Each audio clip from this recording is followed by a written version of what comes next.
కానీ ఒక క్వశ్చన్ అడుగుతాను మేడం. ఇప్పుడు కూటమి ప్రభుత్వం కదా, 3 పార్టీలు ఉన్నాయి దాంట్లో. 3 పార్టీలకి సంబంధించి ఇప్పుడు మీకు మంచి విజన్ ఉండొచ్చు, జనసేనకి ఒక విజన్ ఉండొచ్చు, బీజేపీకి సంబంధించిన వాళ్ళ దగ్గర వాళ్ళకి కొంత విజన్ ఉండొచ్చు. సో దావోస్ అనేది చాలా ప్రతిష్టాత్మకం, ప్రతి స్టేట్కి అది చాలా ఇంపార్టెంట్. అది అలాంటప్పుడు మిగతా పార్టీలకు సంబంధించి ఎవరిని తీసుకెళ్ళలేదు ఎందుకని? ఇప్పుడు నేను అదే చెప్తున్నాను, ఇక్కడ పార్టీలకు సంబంధం లేదండి. గవర్నమెంట్లో see what do we get from Davos. Satyamurthy గారు కూడా ఉన్నారు కదా, ఎవరండి ఆయన బీజేపీకి సంబంధించి మినిస్టర్, ఆయన కూడా తీసుకెళ్ళచ్చు కదా.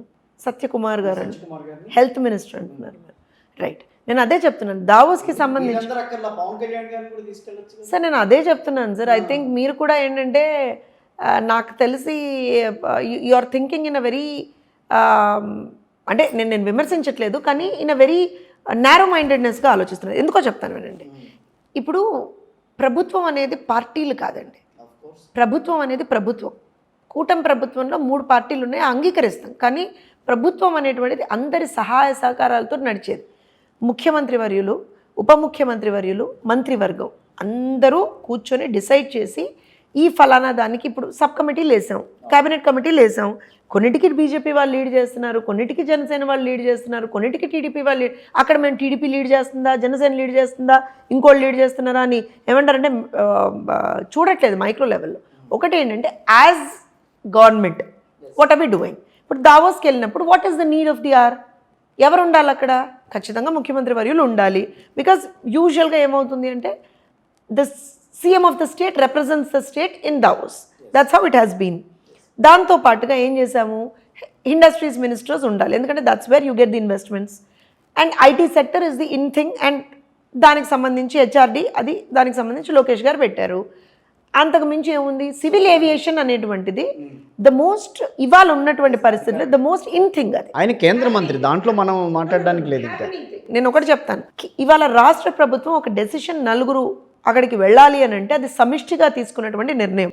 మొట్టమొదటి పాయింట్. దీనికి ముందర కేబినెట్ సమావేశం జరిగింది, అందులో ఖచ్చితంగా డిస్కషన్ వచ్చి ఉంటుంది, ఎవరెవరు వెళ్ళాలి ఏంటనే. ఎందుకనంటే ఇప్పుడు ఒక కేబినెట్ సబ్ కమిటీ వెయ్యాలంటేనే కేబినెట్ సమావేశంలో దాని గురించి డిస్కషన్ వస్తుంది.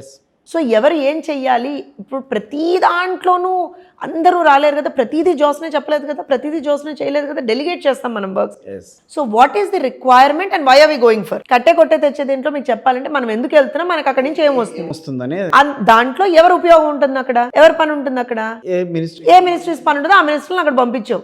అక్కడ లోకేష్ గారు వెళ్ళారా, లేకపోతే భరత్ గారు వెళ్ళారా, లేకపోతే చంద్రబాబు నాయుడు గారు వెళ్ళారా, లేకపోతే ఇంకోళ్ళు వెళ్ళారా అనేటువంటిది క్వశ్చన్ కాదు అక్కడ. లేకపోతే పవన్ కళ్యాణ్ గారిని వెళ్ళలేదా, సత్యమూర్తి గారిని, సత్య యాదవ్ గారిని పంపించలేదు, ఇలాంటి క్వశ్చన్స్ కాదండి. There is no party line here. I'm sorry to say there is no party line here. It is the line of the government.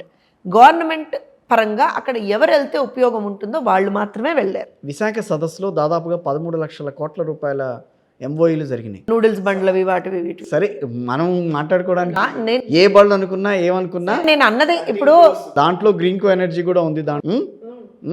13 లక్షల కోట్లు సంబంధించి ఎంఓఈ అయినాయి. దానికి మొత్తం అంతా తర్వాత అందరూ చెప్పారు. ఎంత గ్రౌండ్ అయిన విషయం కూడా దిగిపోతూ కూడా ఇంత గ్రౌండ్ అయిన కూడా చెప్పుకుంటూ వెళ్ళారు. అసెంబ్లీలో చెప్పారు, మరి ఎక్కడ చెప్పలేదు.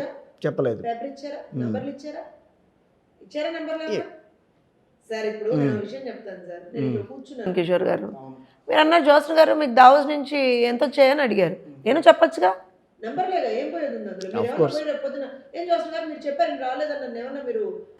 బెత్తం పట్టుకుని అడుగుతారా?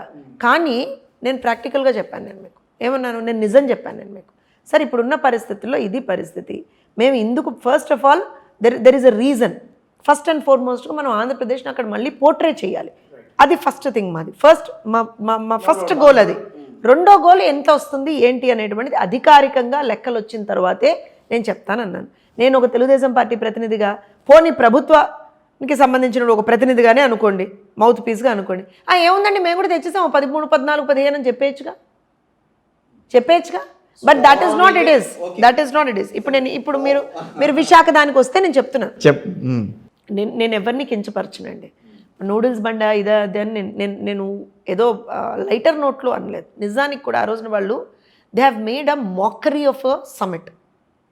విశాఖకు సంబంధించి ఒక మాకరీ చేశారు. వాళ్ళ సరే ఇప్పుడు మనం ఎన్నో సందర్భాల్లో, నేను ఒక మేనేజ్మెంట్ ప్రొఫెషనల్ని కదా, ఎన్నో సందర్భాల్లో చాలా సమ్మిట్స్ ఆర్గనైజ్ చేస్తాం మనం. ఇప్పుడు మొన్నే ఒక AI సమ్మిట్ ఆర్గనైజ్ చేసామా లేదా? డ్రోన్కి సంబంధించినటువంటి ఒక సమ్మిట్ ఆర్గనైజ్ చేసామా లేదా? చేశాం కదా. ఎవరున్నారు అక్కడ? జోస్ నుంచి మాట్లాడిందా? లేకపోతే మీరో, లేకపోతే మీ కెమెరామెన్నో, లేకపోతే ఎవరైనా వెళ్ళి మాట్లాడారా? ఉన్నారా? లేదు కదా. ఆ కన్సర్న్ డిపార్ట్మెంట్స్, ఆ కన్సర్న్డ్ ఎవరైతే కంపెనీలు ఉంటాయో వాళ్ళే వెళ్ళి మాట్లాడుకున్నారు కదా, వాళ్ళే ఉన్నారు కదా, రిప్రజెంటేటివ్స్ కూడా వాళ్ళే ఉన్నారు కదా, రైట్ కదా. అంతే.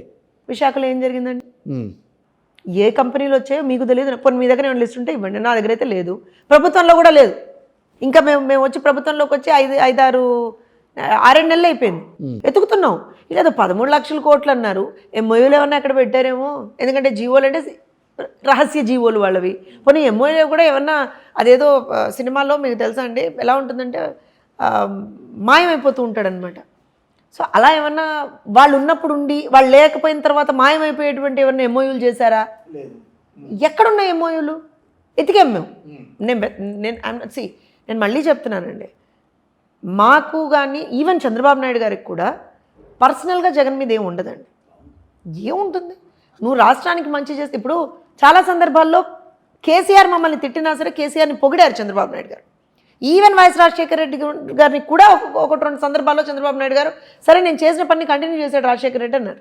ఆయన ఏమి ఎక్కడ కాంగ్రెస్తో బద్ధ విరోధులుగా ఉన్నటువంటి మేము కూడా ఆ రోజున రోషయ్య గారు కావచ్చు, కిరణ్ కుమార్ రెడ్డి గారు కావచ్చు, మేము చేసినటువంటి పని స్టార్ట్ చేసినటువంటి ఒక ప్రోగ్రామ్ ముందర తీసుకెళ్లారని చెప్పాం. దే హావ్ డెవలప్డ్ అనే చెప్పాం మేము. తెలంగాణలో కూడా రేవంత్ రెడ్డిని ఎంత వ్యతిరేకించినా కూడా కేటీఆర్ లాంటి వాళ్ళు